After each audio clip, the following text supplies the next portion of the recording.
Oh, so bright. Oh, deep shadows.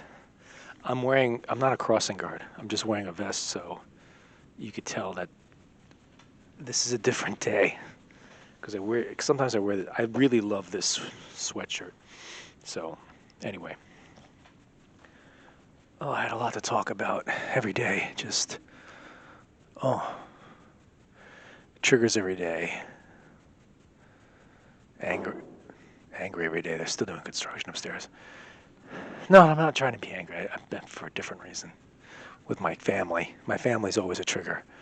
Even the most benign conversations just go awry immediately with my family, as if like, how long have I been alive and they don't get me, and still like it's the first time that they don't understand like the tone. I'm always at this tone. It's just always this thing, and just like, hey, how about just giving me the info, tell me what's on your mind, and stop dancing around because it really makes me upset. Anyway, what I really wanted to talk about is maybe art comes easy to people. I guess it does. I don't know. And I know a lot of artists who they call themselves artists, but they're really decorators. They their art becomes decoration because of the size and scale and whatever you do. If you want decoration, have a Christmas tree. And then there are other artists that just keep repeating themselves over and over again. They paint the same stuff just in different ways repeatedly. So you might not like that one thing, but here is something like it, but just a bit different. So it's it's like, well, instead of ordering the mashed potatoes, I'll get the asparagus side instead. Oh, sounds like they're coming through the ceiling. But anyway, I'm coming up with new ideas all the time, good or bad. Um, but let me tell you about something. How hard I fight negotiating.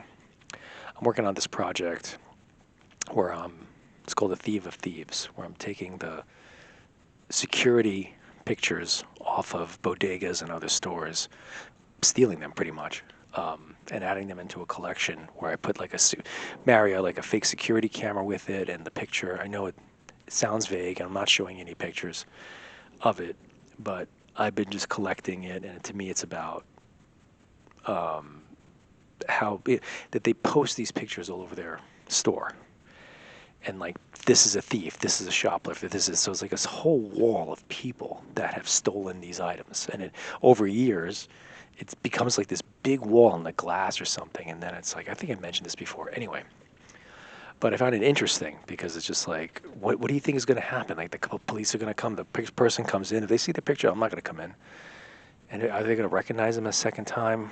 But either way, it's like do not, don't let this person in, blah blah blah. So I was at one of these stores, and these stores have not been. The reason I take them is because these stores don't want to sell them to me. So I saw a picture today that I liked. I walked by it. I went in, kind of looked around. If it's like really taped up on the inside of the glass, I don't dare risk it because it's too much of like a maze to get out. Sometimes they have like a security, but it's just like some guy in a hoodie on his iPhone. Uh, it's not really much security. They just get a dude just to sit there on a stool. So I wasn't really. So one of these things I took today was pasted on the outside of the store. This one I wanted was on the inside, and it was particularly just strange. And I'll show it to you. But I walk into the store, and I've been to the store a few times. It's run by these like two Chinese ladies who are young, and they actually like me. I think they think I'm cute. Somehow I just can't make it happen between them, though. That'd be fun. And there was this, I would assume, a homeless guy, someone who's destitute in the store. And he was by the counter on the side. I'm trying to get in there, and I'm going to try to explain, like, this is what I'm trying to do. I'm an artist. I want to have one of your security picture posters. And they're in the middle of some sort of disagreement. So she's on the phone with the police, and he's hanging off on the side. And then he goes and shouts into the store, not like shouting like he's a lunatic, but just out loud because there's other people in the store. He's like, "Can someone help me with this? I just want to understand what's going on." She's calling the police, and I'm the only one in the store actually speaks English too. So, and I'm listening to this guy, and he's telling me this spiel that he bought at a discount this kind of basically a transistor radio. I mean, if you don't know what that is, then look it up.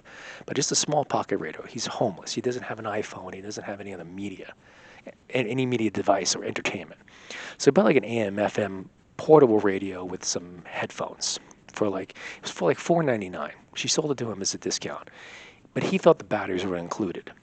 So the guy has no money, and he's upset because he has this thing and he wants the batteries with it, and he has no money for the batteries.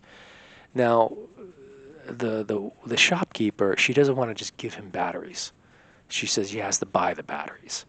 So they're in this whole thing. He doesn't want to leave the store because he feels like he got swindled, but he doesn't really know better. He's not all there mentally, but so they're at this impasse, and then she's calling the cops, and he's staying there, thinking that if the cops come, then he'll have like people come in and help him negotiate some sort of deal with the batteries.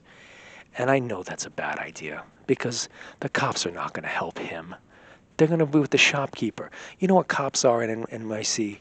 They're pretty much bouncers for one big club, and that club is NYC, and they got guns. And the reason you call them is because they come in pairs. So all she wants is to find two guys, because she's not going to put her hands on him. That little 5-foot security guard is not going to do anything. She wants to call two big guys, come in, roust them out, and have it be done with. And I know how it's going to go down. He's not. There's no negotiating skill here. So here I am. I want the picture, and I know if I go up to the counter, like this is going to be a thing. So I basically come up there. And I'm like, okay, look.